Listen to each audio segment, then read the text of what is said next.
Hey all, Bree from the No Guilt Mom podcast, and I have got a gift for you this holiday season. If you love the No Guilt Mom podcast, and I mean love the No Guilt Mom podcast, then tell us about it. Leave us a review, and you can be entered to win a No Guilt Mom gift card. All you have to do is leave a review, take a screenshot, and then simply go to noguiltmom.com/review to enter our giveaway for a free No Guilt Mom gift card, simply for telling us what you think about the podcast. It is amazing. But don't delay. Get right on this, as we're going to be giving away that No Guilt Mom gift card on December 21st. So get right on over and visit noguiltmom.com/review. Welcome to the No Guilt Mom podcast. I am your host, Joanne Crone, joined here by my social distortion co-host, Bree Tucker. I couldn't think of one. Hello, everybody. How are you? That's okay. You're just exposing my punk roots. That's all. I just had to read her shirt. I'm like, what am I going to say about Bree today? I will read her shirt. That's how it goes here. That's how it goes. Hey, it totally works. Like, we were just talking about like a music playlist that I found for a book that we just did in our book club. And the first song on there was The Clash. The Clash, yeah. How could I not love it? Yeah. How could I not? Yeah, our book club. Oh my gosh. So guys, it's called Balance. It's a coaching program for moms. And as part of it, it's a monthly book club where we invite the authors of the books usually. And yes, we've had some phenomenal ones. But this month. Yeah, this month it was phenomenal. We did my book, Finley Donovan is Killing It. Which is fabulous. If you have not read it, it's like a combination between like chick lit, which I have a hard time calling chick lit because really it's about just fiction about women, and like a mystery, and it's comedy, and it's just really, really great. Oh, I utterly loved it. And it's funny because I do a lot of my books on Audible. So it's better that way for me.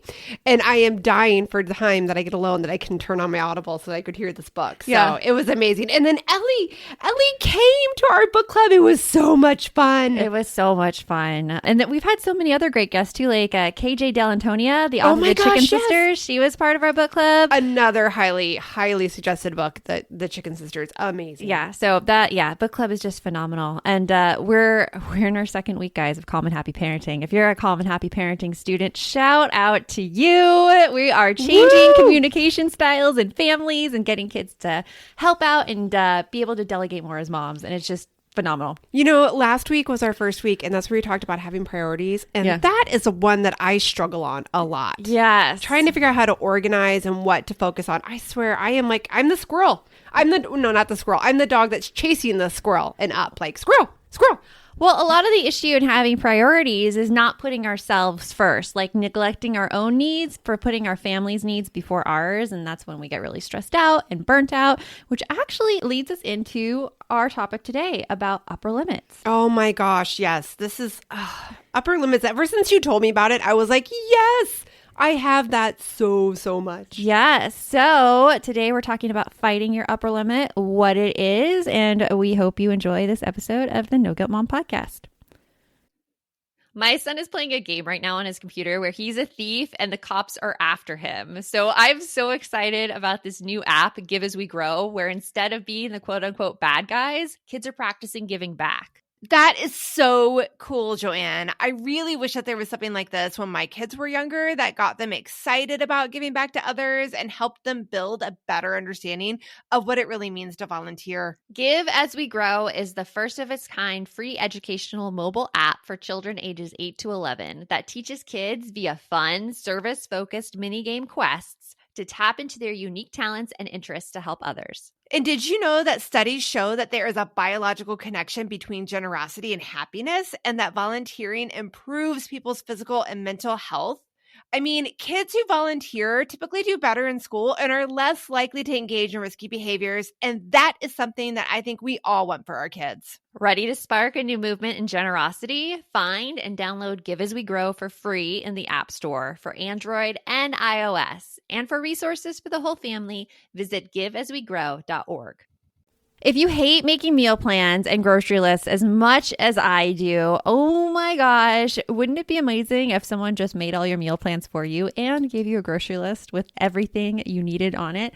So that happens at Eat at Home Meal Plans. It's something that I have been using for like 2 years now. The recipes are yummy. They're easy. My kids like them too, which is actually a very high bar because my kids don't like anything with flavor. And this has flavor.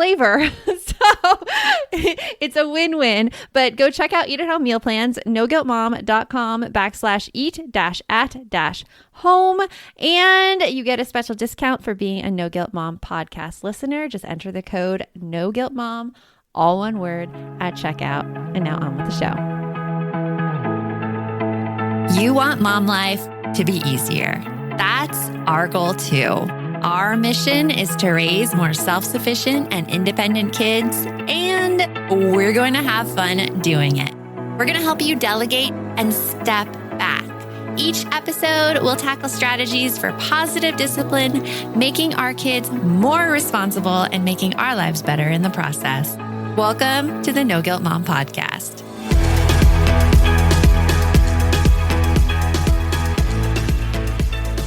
So when we first started talking about upper limits here just at No Guilt Mom, it was after I read the book, The Big Leap by Hendricks. Mm-hmm. And so much in that book rang true for me. So like, if you've ever experienced this, have you been used to kind of doing a lot of stuff in your house and then all of a sudden you get a second to sit down and maybe like your spouse starts cleaning up in the kitchen or doing dishes, and this little like pang rings inside of you and you're like, oh my gosh, what am I doing? I should be working right now. I shouldn't be relaxing. Like, right. Have you ever had that? Oh my gosh, yes. Like specifically when we were talking about this, you shared a story about like one night you were sitting and I don't know if you're watching TV or reading something and your husband started doing dishes and you're like, oh, is this okay?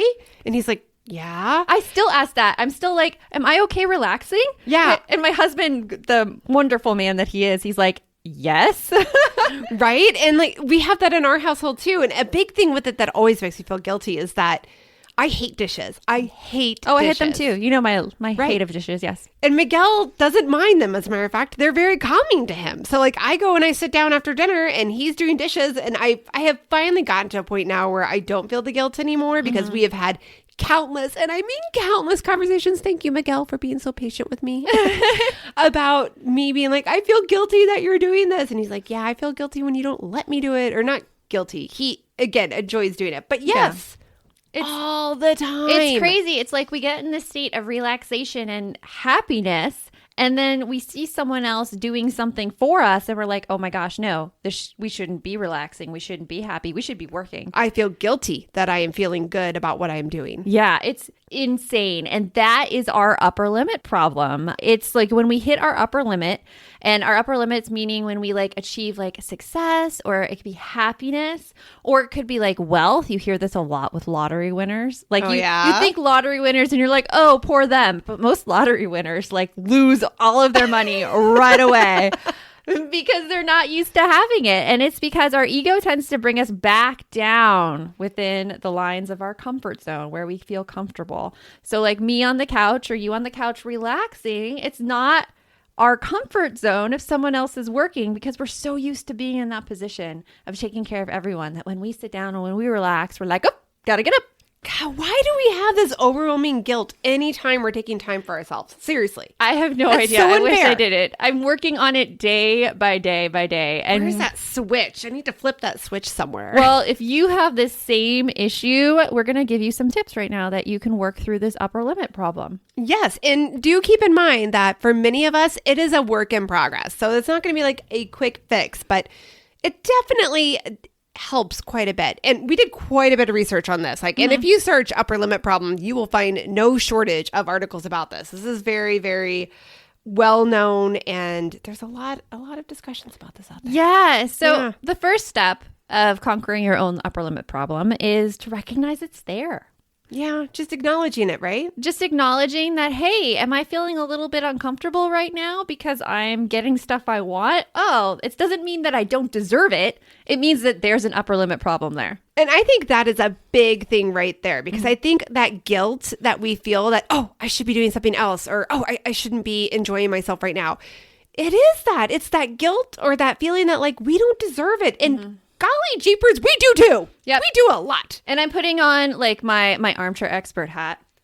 That term goes outside his podcast, so I can use it. I feel like women have this problem a lot more than men, although men do have this issue. But like in Shonda Rhimes' book, The Year of Yes, she describes this scene where all of these very accomplished television writers and female showrunners were all in a room together.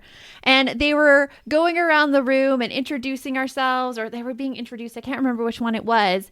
But all of them were like, what? No. He's like, I have a little show. That's okay. It's like, you have Grey's Anatomy. Like, and they're all like discounting their own success. Because they feel like they have to, right? And that is the upper limit problem. That's the upper limit problem. The feeling that we don't deserve what we have worked so hard for and that we don't deserve the happiness that comes with it. Which is BS, people. BS. So just recognize it's there. That's the first step. What's the second step, Brie? The second step is going to be to take some baby steps. I mean, we have to make small changes towards happiness. Yeah. And Denise Duffield-Thomas, she actually talked about this in episode 66 of this podcast, where it's think about shopping. If you have shopped at Target your whole life and love Target, you can't go to Neiman Marcus and start shopping there and immediately feel good about it. Like you would feel wasteful or like can't believe like you're spending that much money and like who do I think I am? And I don't belong here. Yeah. I belong somewhere else. Yep. And so you need to take baby steps up to whatever goal you're taking. So like just using the shopping metaphor again, it's like if you're shopping at Target and you're getting all your underwear at Target, maybe you just, upgrade your underwear to like, Macy's or like Nordstrom's, something just a little higher quality than what you have right now. And you get used to that and you get adjusted to that. And then you grow and grow from there. Just giving yourself really good care and attention, knowing what that feels like before you move on to the next level. Okay. I actually have an example of this in my life. Okay. So I did this when I was writing the outline for this episode. I was like, what can we do for baby steps? And I'm like, oh my gosh, my lemonade is a baby step. I know this sounds crazy, so just bear with me, guys.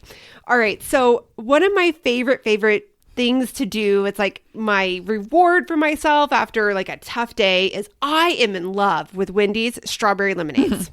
I can't, they're my thing. Does it have like the real pieces of strawberry in them? Like, okay, those it has strawberry puree in it. Yeah. Oh my gosh, I love it. Got it. So that is like my heart. Oh my God, I love this little thing. And it always makes me happy. And when I started getting them, like my daughter was like, oh, can I have some? Because I'm one of those moms that and I think there's lots of us out there where we share everything with our kids. And what I mean by that is like, I never get a meal that's just mine. I never get like a drink that's just mine. I never get like anything that is just mine because my kids always know that mom will give some of this to me.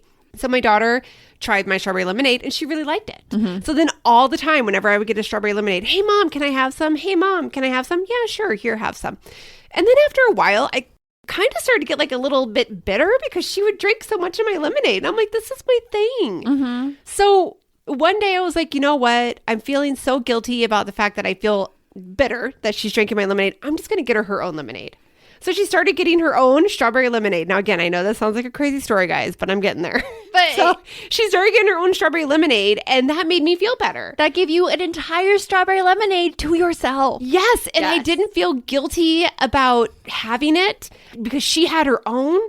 And oddly enough, that little step of letting her have her own strawberry lemonade gave me the okay to start setting up more boundaries in different areas of my life. Because you felt good. Yes, and it felt okay, and I was able to put up that boundary, and I didn't feel guilty, and things worked out well. So then I started giving more boundaries of like, okay, guys, this is mine, that is yours. And it's not that my kids don't get things from me. They still do, but it did kind of help me to have a little bit more, you're allowed to do things that make you happy, Brie, and you don't have to share every piece of it with everybody else in your family. I think that is a fantastic lesson. That's fantastic. So that's how Wendy's strawberry lemonade helped me gain some boundaries. It's the perfect example of a baby step, though, because that one step and having success there gave you the confidence to pursue other, like, scarier boundaries. Yes. So it brought you up there. So it totally did. That's great. That brings us This message is sponsored by Greenlight. It is so hard to raise kids who know how to manage money. Bree, right now, my kids are all about earning money for presents. My daughter wants to get presents for all of her friends, and my son is doing a Secret Santa with his friends. Oh, I hear you. And if you're looking to raise kids that are financially responsible, we have got a lifesaver recommendation for you that you need to check out. It is Greenlight. Greenlight is a debit card and money app made for families that gives kids and teens an easy and fun way to gain financial literacy, all while giving parents peace of mind. You can send instant money transfers, automate allowance, and even keep an eye on kids' spending with real-time notifications. Meanwhile, your kids can begin their journey towards financial autonomy by learning how to save, invest, and spend wisely. So sign up for Greenlight today and get your first month free when you go to greenlight.com/NGM. That's greenlight.com/NGM to try Greenlight for free. Greenlight.com/NGM. So number 3, stop the negative self-talk. And oh my gosh. So my recent round of therapy, I go like in and out of therapy. It's funny, but I mean, I think it's a lot like what a lot of people do. Like you get into like it's maintenance. It's maintenance. It really is maintenance. You get into this space and you're like, you know what? I think it'd be really good if I talked to a therapist right now because I have some behaviors that aren't the best. A lot of my behaviors come from stress and anxiety. So I could feel like if I'm not really handling my anxiety well, something else is going on in my head and I need to talk to someone. So this was coming from August or September and I was feeling really, really anxious. Mm-hmm. And so I started talking to a therapist and she gave me this metaphor about what I was doing in my own head about negative self-talk. And you have to think about like this football team who's like really big and strong because they're used to playing all the time. They're the ones telling you all those things about yourself. Like, oh my gosh, you don't deserve this. And you didn't work hard for this. This is just luck. Like, who do you think you are? But it's the stuff that goes on in your head all the time and you don't even realize it's happening. Yep. And so that football team, it's really big and strong because it's used to playing. And here comes like the bench warmers and they don't play much because they're the positive team. And they're the ones telling you that you're amazing or look at what you did there and look how you made your daughter feel and how happy she is and look at what you accomplished today. Like they're never there because they're always like, who cares about what you have to say? Go to the bench. Because I mean, that's what we do to them. So what we need to do is start building up those bench warmers so that they can take over from the bullies. I love that idea. And you can build up the bench warmers just by telling the other guys that they can go sit on the bench instead. So, I'm not listening to you. Go away. Basically, yeah. But it's like the way she said it is these bullies won't just be like, they won't respond to I'm not listening to you. It has to be a conscious choice. So you're telling them, I don't choose to listen to you right now. And just you're kind of thinking in your head, you're turning away. You're just turning away. They're still there. You're not violent towards them. You're just like, I'm not going to listen to you right now.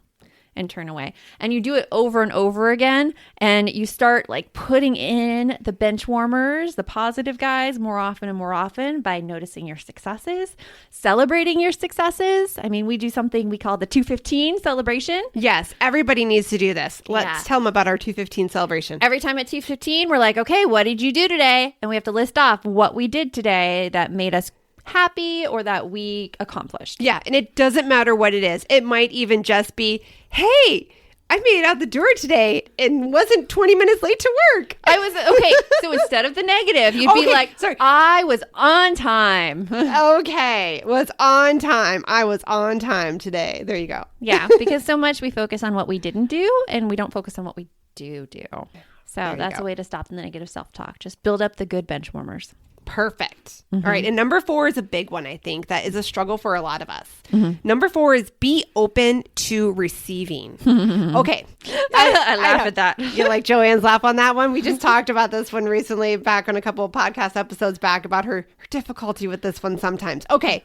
So in general, women, I feel like women are a lot of times we are able to classify ourselves as givers. Mm-hmm. Yeah. We tend to give a lot of ourselves to others. Our identity is as givers. Which makes makes it so hard to let go of. Like number one mindset for No Guilt Mom, like about how I don't have to do everything to show my family that I love them because we are so overwhelmed by the feeling that we need to give to show our love for others sometimes. But in this case, being open to receiving, you need to realize that in order to be successful, be very successful in almost anything that we do, we're going to have to be open to receiving from others in some way, shape, or form. And a lot of times that even means asking for help. Yes. And asking for help is a very, very hard thing to do. I know, right? Because we're supposed to know it all. We're supposed to be able to do it all. Like, 'cause don't we all want to be super mom? Which, by the way, I hate that term. Yeah. And it feels kind of shameful asking for help. Like I put a lot of my identity in that, the ability that I can figure things out for myself. And that if I can't do it by myself, there's something I'm missing or something I haven't figured out yet. My brain does not go to, oh, you should just ask for help first. Right? And I think that that's a huge thing. I think so many of us, we feel like we have to figure it out. Part of it is societal, but also a big part of it is that guilt that we're asking somebody else to help us with something. And you need to realize that it's not always asking for help too.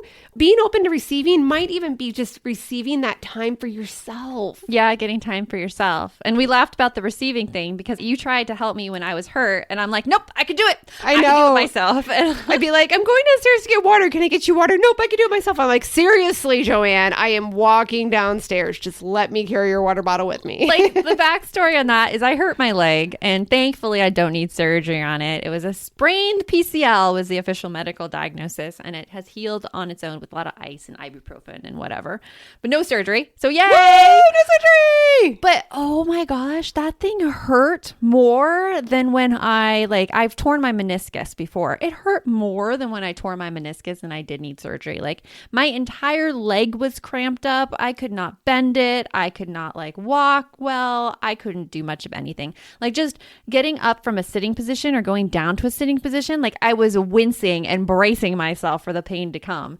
And here was Bree working here at the house, and like we work outside sometimes on my back porch, and I wanted to get something from the kitchen. She's like, let me get it. I'm like, no, I could get it. And I would push myself up and just wince, and I could not receive the help because I just associate getting help with weakness, and it's not healthy. No, it's not. It's not. But I think a lot of us have it too. Like you've heard me talk too. I have the same issue with having a partner at home that is open to helping me is a real struggle for me.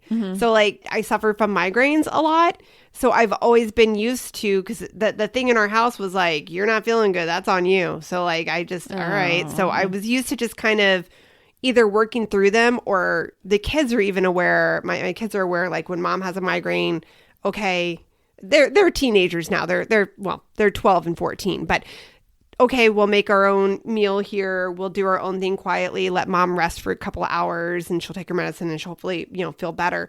But I mean, like having someone that comes in is like, would you like me to go pick up the kids so you don't have to try to drive with one eye shut and one eye open?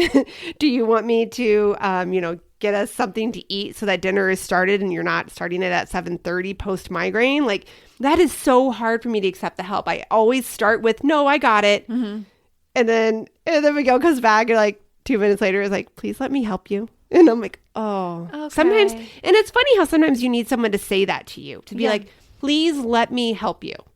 And a lot of times that makes me realize in my case that I'm letting that guilt and that sometimes pride overshadow what I actually need to be able to move forward. It's keeping me from getting better. So, I mean, I think that's a really, really big thing. Like once you can start giving yourself that time, receiving help, receiving the positive things that need to come towards you, then you get a lot of times like that confidence and that experience to keep moving forward to actual growth. Oh yeah. And you know what? We see this in our kids too. Like both my daughter and my son, we recently started learning how to play piano and guitar. Ooh. And I found this cool app so we don't have to go outside the house to do guitar and piano lessons. Okay. Which app? It's called Simply Piano and Simply Guitar, but you can get both with the same yearly membership. Ooh. And a yearly membership covers the entire family. It's $124 for the year. It's amazing.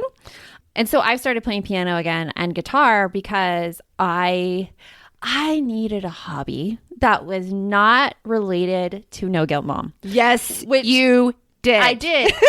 Because, I started No Guilt Mom, 7 years ago, and it was my hobby at the time. Like, I wrote the blog, I did all the things that when it turned into a business, I kept doing all the things, and it brought me stress instead of as much joy as a hobby did, because it's what I did all the time. Well, and I don't think the pandemic really helped. No. Because what activities you did have were shut down. Yeah. Your hobbies that you did have outside of it. I mean, which many of us have suffered through this last year. Like, it's going to be hard getting back into things, I think, for a lot of us. Oh, yeah. So I was like, you know what? I have always wanted to learn how to play the guitar, but I've always told myself that A, it's too hard. B, I don't have time for guitar lessons. And then the little C voice in my head, why spend money on something when you're going to quit anyways? Like, I have those thoughts too. I hate that one. I have them and then all of a sudden I'm like, you know what? I'm going to do this. And so I got these apps and we've all been playing, which has been great. My husband is actually a very accomplished musician, and he's the one who uses our piano and guitar. Like, he can just sit down and strum out a song and sing.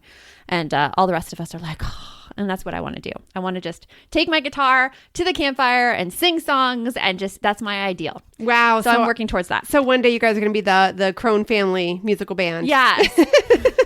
But seeing my kids go through this process of learning an instrument is very interesting in the terms of the upper limit problem. Because I took piano lessons when I was a kid. So starting this for me, there's a lot of review, but I am picking it up pretty fast because I've done it before and I've known music before. My kids, they don't have as much experience with it. They get frustrated incredibly fast. Like, my son was yelling at the app the other night. Oh, and in the app, it's really great because you could play a piano and it recognizes the notes. It could hear them, so it knows if you got it right. So he starts screaming and it shows the note he's screaming at. I'm like, oh, he screams in a high E. That's very interesting. I love that. Oh my gosh. So it's really great. But something that he knows that he gets frustrated easy, and music and learning music is such a great activity for him because I could have those conversations. I'm like, okay, you're frustrated right now. It's time to stop. And then as soon as it goes down a little bit, I'm like, this is going to be really great for you in managing frustration because you can go back again and again, and all you know it's going to be hard, but you're practicing managing that frustration and seeing if you can push through it to get what you want and playing what you want. So last night he played for an hour on the app. Wow. And he was doing great. I love that. And you could hear him at times. He's like, but he managed it pretty well. Oh, not quite the E. Not quite the E flat. Not quite there. Down. But then my daughter was learning guitar in the other room, and you could hear her as well. And she's like, this is all dumb, and I'm just not good at it, and I'm not doing it right. And I'm like, this is supposed to be hard. And you're sitting there in your head too going like, oh, that's an upper limit right there. Yeah, it's supposed to be hard. And if you're messing up, you're doing everything right. This is exactly how it's supposed to go. Yeah. So it's interesting. So tell us, what do you guys think? Do you have an upper limit problem? I'm guessing yes. Yeah, maybe. Yes. Maybe. When do you feel it bubbling up? When do you feel that upper limit problem turning its guilty feeling head towards you? And, how are you going to fight it? Are you going to try these 4? Do you have something else you're going to try? Have you done something to help start you on that path of working through the upper limit problem? We would love to hear about it. Head on over to the No Guilt Mom Facebook page. You're going to find a post there with this episode. So you just comment below that and we could start the conversation there, and Bree and I will join in and it'll be tons of fun. Yeah. So remember, the best mom's a happy mom. Take care of you. We'll talk to you later. Thanks for stopping by.